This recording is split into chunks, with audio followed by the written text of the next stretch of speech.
Hello, students. This is one of those weeks you're going to be very glad to have these summaries.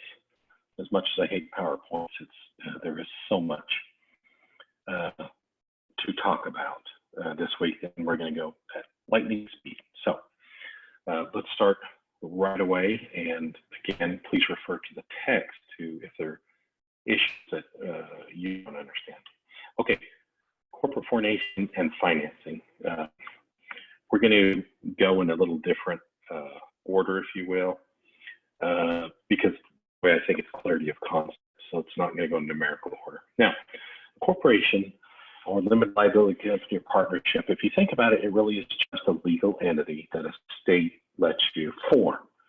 You can't touch a corporation. You could touch the building that it owns, but it's just kind of this legal fiction. What is a company? What's a corporation? So it's a legal entity. It's something the state declares you have a rights to. Now, starting with corporations, let's start with corporations.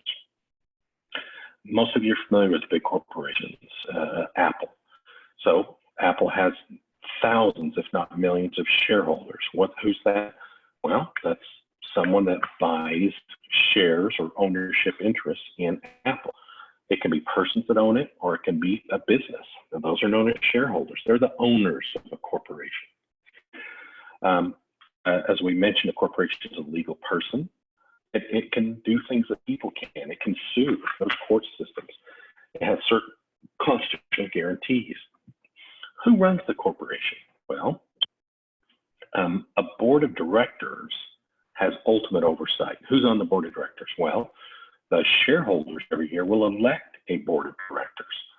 So as a practical matter, the people that end up on the board of directors are primarily those that have enough shares to vote themselves on, because then they can direct which way they want the company to go. That's why you'll see Big Bill on Microsoft board of directors, for example.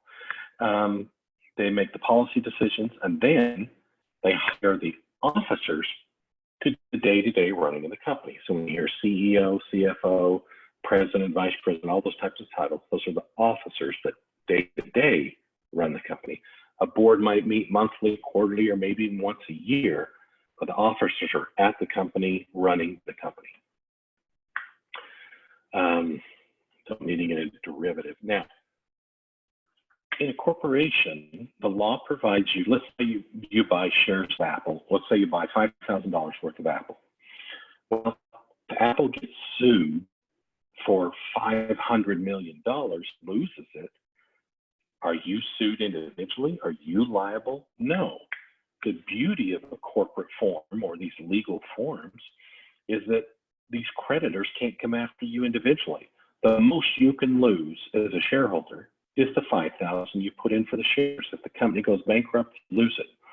But these creditors, these people that are suing the company, they can't come after you. Now, there are certain instances that are exceptions to that. They are very rare indeed. Now, what does the corporation do at the end of the year when they have money? They can do one of two things. Each quarter or at the end of the year, I can say, gee, I made profits. I can either keep them. I mean, I've got to buy stock next week. I've got to keep money in it. So that's a retained earning. Or I can pay it out to you, the shareholder, as a dividend.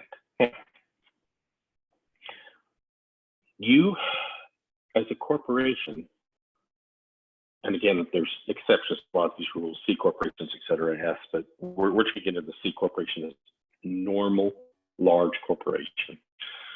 Once I'm Apple, well, I pay taxes on my earnings. Then when I pay you the dividend, the leftover, you also have to pay taxes on the dividend. So effectively, Uncle Sam, if we're in the US, the Internal Revenue Service got two cuts at the same money. So that's known as double taxation. That's one of the disadvantages of a corporate form.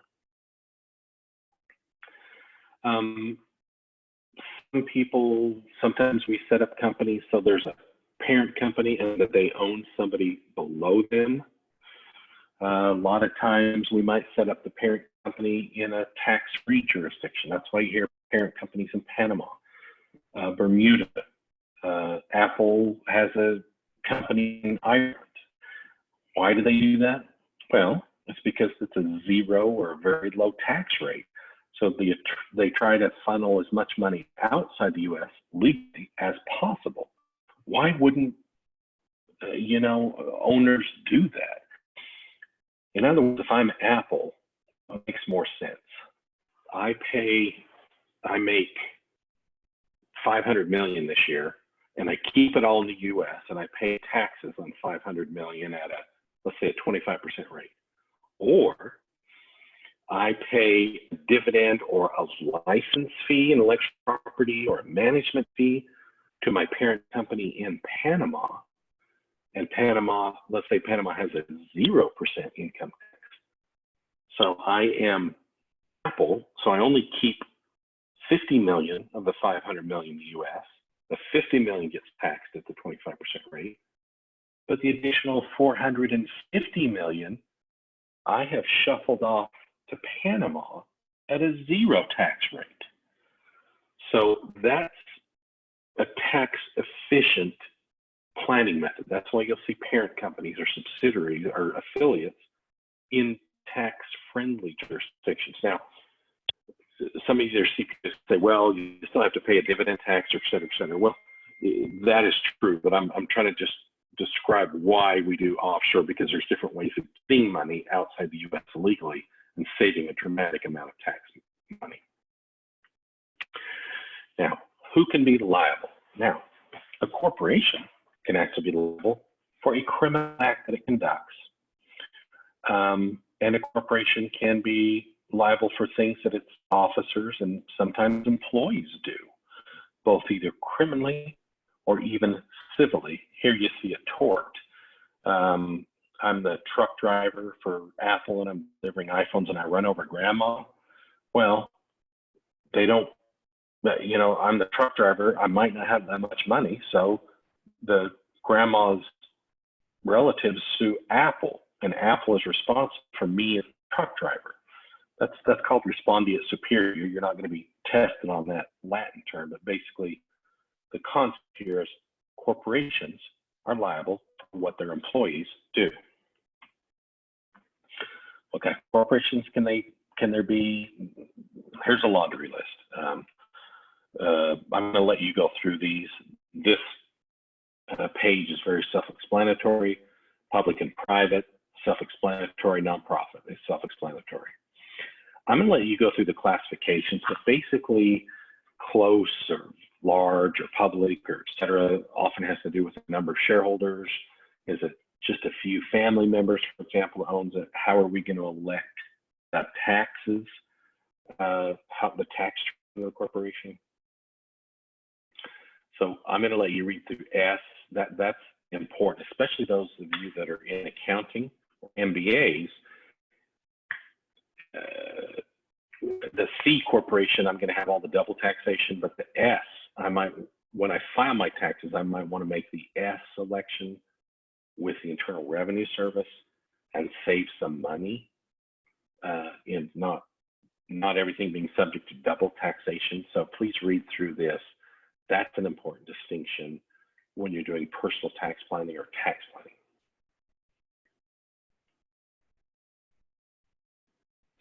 How do I start a corporation? Well, first I got to decide where I'm going to incorporate it, where I'm going to make it a legal entity. To do so, I first check, let's say I'm going to make an Oklahoma company, a corporation. Well, I'll get on the online, the State of Oklahoma Secretary of State, and I will just, there's a database there. I think it's sos.gov or ok.gov. Anyway, it's just on the Secretary of State, and I can look in a database and see if somebody's already using the name. If the name's already being used, the state of Oklahoma is not going to let me use it because it's too similar to an existing use name, and they don't want to cause confusion between companies. Then I prepare what's called the Articles of Incorporation. That's a laundry list of that I file with the state to say, to give, basically, it's my ID, if you will. It's my driver's license with the state. I'm going to tell them what's the name of the company, how many shares, where its address is, who's the registered agent. And the registered agent is just, you have to list somebody that in case the company gets sued, where do they deliver those papers? That's effectively, that's largely what a registered agent is. Articles of incorporation, they'll say who the incorporator is. That just means who's forming it. I file those with the state. Now, after, either before or after that, it doesn't matter, but I'll have an organizational meeting of the shareholders, and I will adopt the bylaws. Now, the Articles of Incorporation basically was just filed with the state to kind of identify the corporation. Conversely, my bylaws are literally the internal laws or rules that I must follow as I've decided I will follow as a corporation, okay? It'll have things like the shareholders, after they've approved the bylaws, how do we elect officers, who serves how many terms, you know, et cetera, et cetera. So those are things that are in the bylaws.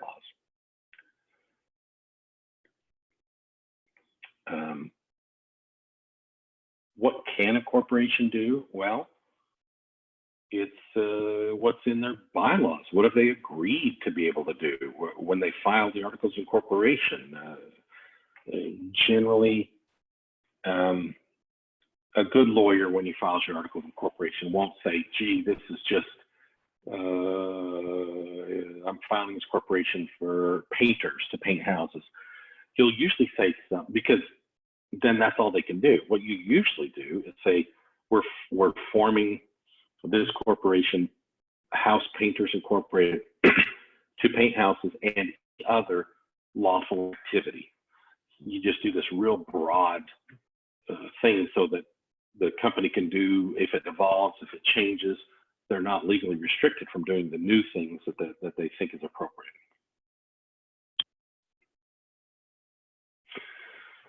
Here's a concept, corporate powers, and basically shareholders, or really the board of directors, for example, or even a senior officer, they're really authorized only to act in the corporation's best interest, or et cetera, et cetera. So if they do outside or something outside or contrary to the power or authority they have, or the corporation have, that's known as an ultra vires act. So for example, there was a communications company here in Tulsa years ago that was huge, one of the largest ones in the US, but it was alleged that the president was lending himself money for his own personal use from the corporation. Well, that was an ultra vires act. That he didn't have the authority to do that, nor did the corporation. I might add, it went bankrupt after that. Okay, I told you that they can't come after you as a shareholder. Well, in very, very limited circumstances, you can go after the shareholders. Like, let's say, for example, you set up a corporation with only one shareholder, you, and you really did it to defraud somebody, thinking, hey, I'm going to sell them a house, but it's going to be in, the corporation's going to own it, and then I'm going to not tell them about all these crap, and then when they're trying to get their money back, I'm just going to say the corporation doesn't have money because it paid it out to me as an individual shareholder. Well, in that instance, I'm using the corporation to perpetuate a fraud, to trick someone else. So because of fairness, the court would probably let them go through the corporation, in other words, pierce the corporate veil of protection and come after you as the shareholder. That sometimes will happen, for example, if you know, I used it for a bad purpose, or I didn't leave enough money in, so it wasn't a real company, it was a sham. Those are some examples of ways judges will let you go through the corporation to get to the individual shareholder. I'll let you look through those.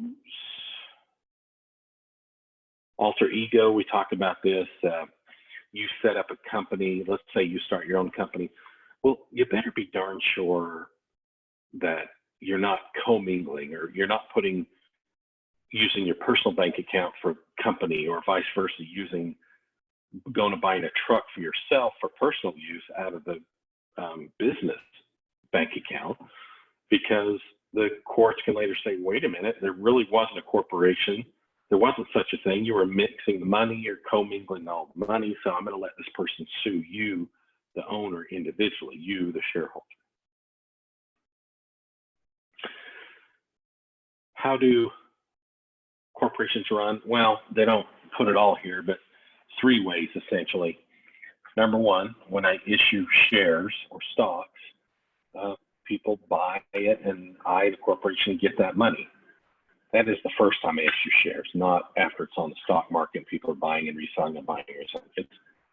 You've heard of IPO, initial public offering. So the first time I, the company, offer stock, I'm Apple and I'm issuing some new stock, I get the money that they use.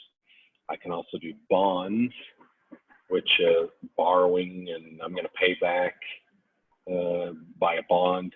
A lot of companies also are financed by the ongoing money they make, their profit margin, or equity that are operating capital that they borrow. For example, I'm Apple. I might have a $100 million line of credit with Chase Bank. Well, that's another way that I'm financed, not just stocks, not just bonds that somebody lends me money, not just the money I'm making as I go along, but also by lending from the bank, and I pay them back each month a certain amount. I'll let you read about different kinds of bonds, crowdfunding, et cetera. Let's jump over, again, we've got so much to cover in a short time. For small businesses, if you're going to do a small business, should you get a corporation or should you use an easier legal form? Well, some of the things you think about is how easy is it to create it? Can I be sued personally? Will I be double taxed, my tax consideration? When I'm trying to get a loan, should I have a legal form, certain legal form? So any business that I'm registering. Now keep in mind where I talk about corporations, but we will also talk about partnerships and limited liability companies, for example. And regardless of which one you form, you have to think of these things. You're going to register your name. If you're a doctor, you got to have a doctor's license, occupational licensing. You have to register with the state for tax, sales tax, employment tax. You also, if it's employment, if you're an employer, you also have to register your federal tax obligations as well. Possibly permits, zoning. I can't set up a manufacturing cars in the middle of a neighborhood. It's contrary to city zoning ordinances. And then import-export regulations. We sort of covered that in international law previously. Basically, I don't sell to Iran or buy from Iran because they're subject to U.S. export prohibitions, for example. So these are some of the examples that every business has to be concerned with. Another issue is, how do I protect my intellectual property? Well, there are different types of intellectual property. Let's use Nike. The Nike name is intellectual property. That's a trademark. Nike might have a patent on how to make shoes, so that's a patent type of intellectual property. Nike writes instructions or just go do it. Well, or just do it, sorry. That might be a copyright because they published that. So these are different types of intellectual property that a company owns. For example, the Nike name, it's just a name, but they have spent so many millions promoting the brand, promoting the name, promoting the image, that just being able to use the name Nike is worth millions. So you can't, physically touch it, but it's an intellectual property, an intangible property. So if it's a trademark, I can do a couple things. I can actually file it with the United States Patent and Trademark Office, the name Nike, the swoosh, the trademark swoosh, so trademark or trade name, but the swoosh is a trademark. So they've they've registered with the U.S. Patent Office, and I'm sure they've done it in the European Patent Office and dozens of countries around the world, which means they're the only one that has the right to use that swoosh in relation to the type of goods they sell in the countries where they have registered. Trade secrets are something you don't register anywhere because you don't want to disclose them. For example, if I register my swoosh, everybody in the world knows the swoosh is mine because I've registered. But if I have a trade secret on, gee, I know how to manufacture this specific air cushion in a Nike shoe, I'm not going to go patent that because everyone in the world will know how to do it, and I'll get copied in countries where I haven't registered my patent. So that's a trade secret, and I'll probably have my employees sign a confidentiality agreement, for example, non-compete, and I won't disclose it publicly. We talked about loans, the sole proprietorship. I didn't talk about those. So corporation, partnership, limited liability company, sole proprietorship. So those are 4 categories. Sole proprietorship is just, hey, this is my business and I run it. I didn't form a partnership. I didn't form a limited liability company. I didn't really do anything to go get a formal legal form. Well, upside is, you know, no double taxation. Downside, somebody sues me, the company, they sue me. So I'm Kevin Litz, Cars. It's just, that's me. I'm the individual. It's not an Inc. It's incorporated. It's not a limited liability company. So if I mess up, it's going to be my personal asset. You see this, taxes flexibility, some disadvantages. If I get sued, it's on me. If I die, the company's over.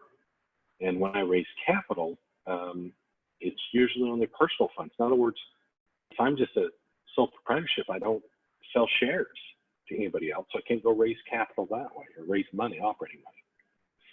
Franchise, we already talked about that previously. So let's go past franchises. There's a whole bunch of franchising, which you get in the franchise arena, very important that you understand all these. There's a lot of federal protections for franchises. Partnerships, okay, that's another type. And a partnership basically is 2 or more people entering into business to carry on a business for a profit. We can have a written partnership agreement. We can shake hands, and we are partners, okay? 2, 3, 4 can be many. Every state has both judge-made laws, common law, and statutes. In other words, the legislature has passed statutes that talk about partnerships. How do you form it? Who's liable for what, et cetera, et cetera. If I'm a partner, I have an ownership interest in it. So I've agreed either to work at it, to provide money, to do something, an investment, if you will, into this partnership. Here's an example of this is like Uniform Commercial Code. A bunch of legal eggheads got together and came up with the Uniform Partnership Act saying, hey, here's 30 paragraphs or pages or 50 pages, whatever, about partnerships and legally what applies to partnerships. And then most states in the US have now adopted the Uniform Partnership Act as that state's law or part of that law. So what is a partnership? Well, it's when you're sharing profits or losses. Yeah, if you're a partner, you will get dinged for losses if it's not profitable. You jointly own it, and you have the right to be involved in the management. Here, I'll let you read about sharing the profits and losses and what are the requirements, who owns property, etc. Let's see. Tax treatment, again, unlike a corporation, you're generally not double taxed. So when I have profits at the end of the year, I'm going to just pay it to the partners, and the partnership is not going to pay taxes. Only the partners pay individual income taxes. This is a generalization. So again, as a corporation, the corporation pays taxes, and then they pay a dividend, and then you pay tax on the dividend. However, with a partnership, the dividend, if you will. It's not really called a dividend, but we just pay the partners their distribution, and the partner only pays taxes once on that. So that's one benefit of a partnership. We'll have a partnership agreement, and I'll let you read through the things that it's going to say. How long does partnership agree? What do we do, etc. Here's the list of the rights we have. I can be in management. We already talked about that. I can look at the books, etc. I'm going to let you go through rights of partners. It's rather extensive. There's also let you read through the duties of partners, as well as authorities. Disassociation, winding up, etc. I'll let you read through these, but this is basically an outline of what happens when we're ready to wind up the partnership in total, or one partner wishes to withdraw. Here's a list of things that by law either require disassociation, disassociation, I think is a psychological term, so dissociation. And here's wrongful dissociation, let's see, termination, dissolution, etc. Again, I'm gonna let you read through these and the events of what caused that. Now, limited liability partnership, I'm not gonna test you on that, but this basically, just understand this, a limited liability partnership, in the general partnership, everybody was liable 100, they could go after your assets. You don't have all this protection like you do in a corporation. So that's a disadvantage. Well, there's a limited liability partnership where one or more people can have limited liability. Everybody else, all the other partners have general liability. So that's the concept of the limited liability partnership. I'll let you read through that.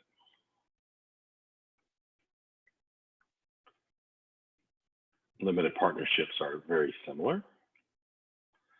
Now, a limited liability company, the final form that we talked about is lawyers and lawmakers thought, gee, corporations are good because there's limited liability, but there's double taxation. Partnerships are good because they don't have double taxation, but you're not protected if somebody sues you. Gee, can we come up with a hybrid that has the benefits of both? And that's when they came up with a limited liability company, or LLC. Most businesses now are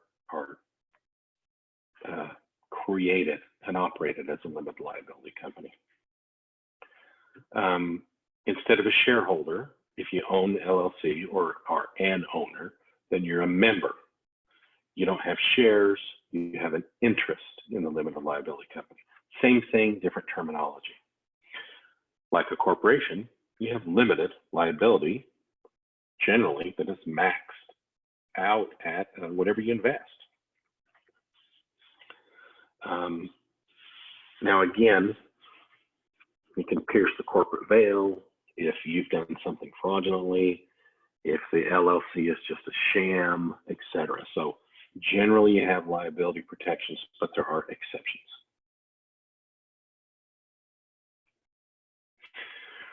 How do I form it? It's similar to a corporation. I'm going to file articles of organization. That's my driver's license, and give all the identifying information to the state of Oklahoma. Then I'm usually going to have articles of organization. That's sort of like bylaws. Who the members are, how much they contributed, who gets to vote, who gets to participate in management, et cetera, et cetera. Let's keep going. Advantages, we talked about this. If I get sued, I'm generally only liable to the amount I've invested. I'm taxed as a partnership, so I don't get double taxation. Yeah, disadvantages, they're not that strong. Those are relatively rarely applied. We have to determine whether our limited liability company is member managed or manager managed. That simply means when we do these, our operating agreement, are we going to hire someone to run this business, or are we the members, shareholders if we're a corporation, owners in other words, Are we going to run this, or are we going to hire somebody to run it? So if we run it, it's member managed because we're members. And if a professional runs it, he or she, it's a manager managed. Talk about operating agreement. You'll see the different things that it has in it. I'm not going to talk about dissociation or dissolution. Joint venture is a better term is strategic alliance, because joint venture, a lot of times people think it's just two entities getting together to do something. So Apple and IBM got together and formed a new computer. They actually did joint venture at one point for operating system, but that's another issue. There are movies about that. But in any event, joint venture, I like strategic alliance better, but basically it's companies coming together and they don't legally become one company. It's kind of like, gee, we have a limited time venture. For example, if I'm producing an oil well, offshore oil well, Gulf of Mexico, it might be such a huge financial investment that 2 or 3 operators, Shell and somebody else, might actually say, I'll put in 50%, you put in 50% of the cost. And so it'll be a joint venture of those companies. I'm not going to test you on joint stock company or syndicate or business trust or cooperatives. You're welcome to look through those. That's all we have for this week, and we'll see you at the next lecture.